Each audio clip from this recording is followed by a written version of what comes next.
Hi, it is Cami from the blog Tidbits at tidbits-cami.com.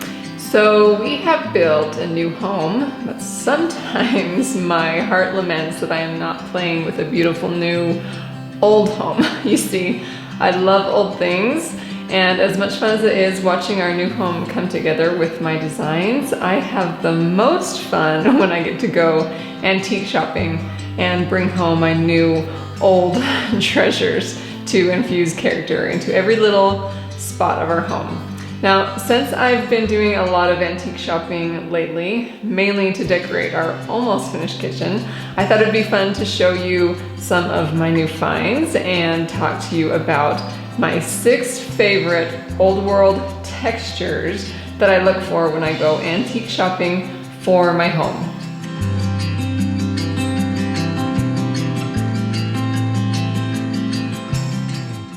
It doesn't really matter what it is. If I run into an item with these old world textures, my heart just goes pitter patter.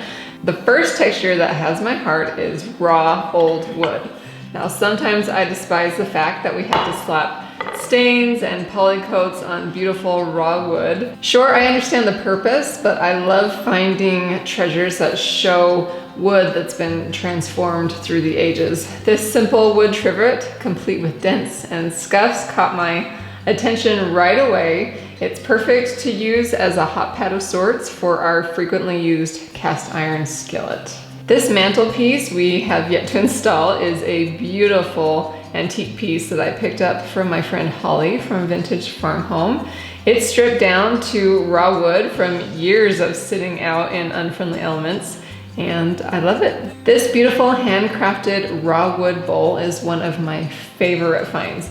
I use it to store my wool dryer balls in the laundry room. These unique wood shelves are not raw wood all over, but there are plenty of spots that show age and use, and I don't plan on touching them up one bit.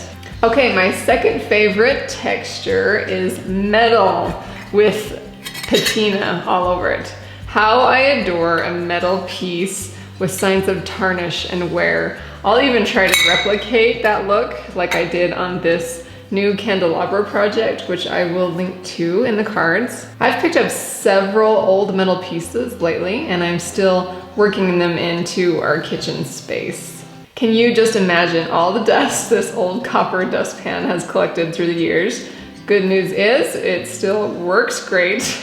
These sweet old copper measuring cups still need to find a place in my kitchen for display. Now, when I've been antiquing, I've been looking for old copper pots at good prices to just hang here and there in my kitchen. Now, this black tin can with signs of a fading surface just might be the perfect spot for me to hide my stash of dark chocolate. And I'm envisioning a bucket load of lilacs for this big copper pot that I recently found at an antique market.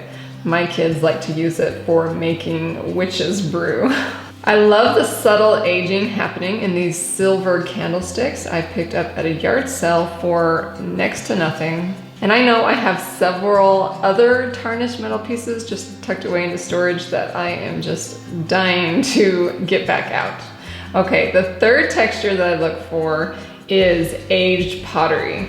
Now, I know collecting stoneware crocks is quite a fad right now, but I've always loved them, or any old pottery piece for that matter. The more signs of aging and imperfection, the better.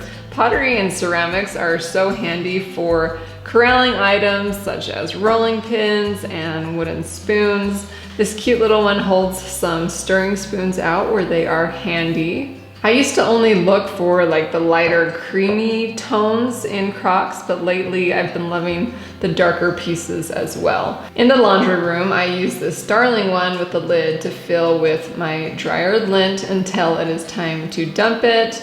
The smaller one is great for putting any missing sock pairs in there for us to pair up later.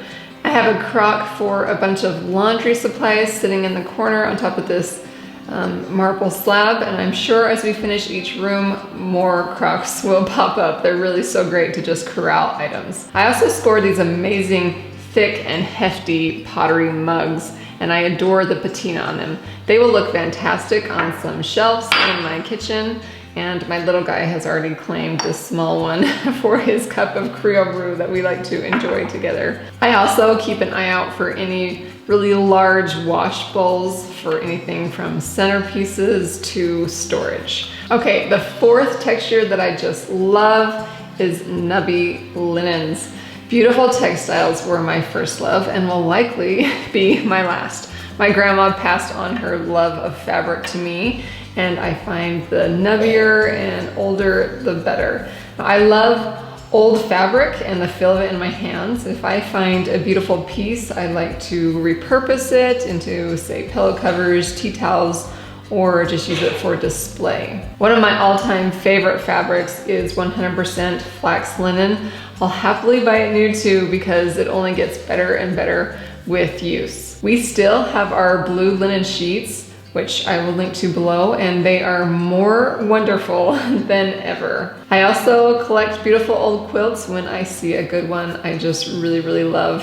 I will also buy new linen items that have an old world farmhouse feel to them, like these cute little linen aprons I found on Amazon. Okay, the fifth texture that I love is chippy paint. Now with fun paint applications, you can get a chippy paint look on just about any piece, but nothing beats a real genuine piece of furniture with paint peeling off from years and years of neglect. Try as I might. I've got lots of those goodies stashed away in our storage, but here is a recent cabinet that I purchased that brings home this chippy paint point perfectly. The chipping and layers of paint is authentic and it's beautiful, in my mind anyway. Now the only downside is I don't love the paint color, but we will see what I decide to do with this piece.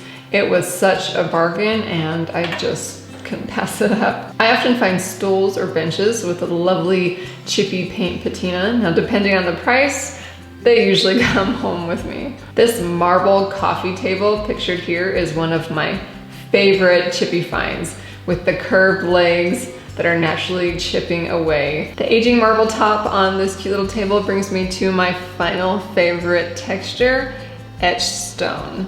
Now it can be harder for me to find old or etched stone, especially at a price that I'm willing to pay, but I love finding stone that shows years of wear. I adore the discoloration and etching on real marble or the flaking surface from old stone carvings. I am just going to bide my time and look for a really cool old stone mantelpiece for above this range area. I got this large console table from my antique loving friend Holly as well, and I love how the marble shows so much color variation and wear. I'm not sure how antique these marble vases are, but I love them nonetheless. I don't have a lot of stone treasures, but it is definitely something I keep my eye out for. Okay, there you have it, my current 6 favorite old textures I seem to always hunt for when I am antique or thrift shopping.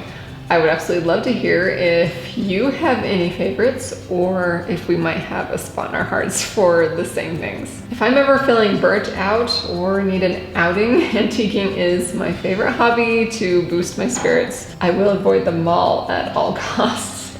I hope you'll follow along as we infuse old world character into each space in our new pole barn home. Thank you so much for watching, and come back for more inspiration for do-it-yourself living.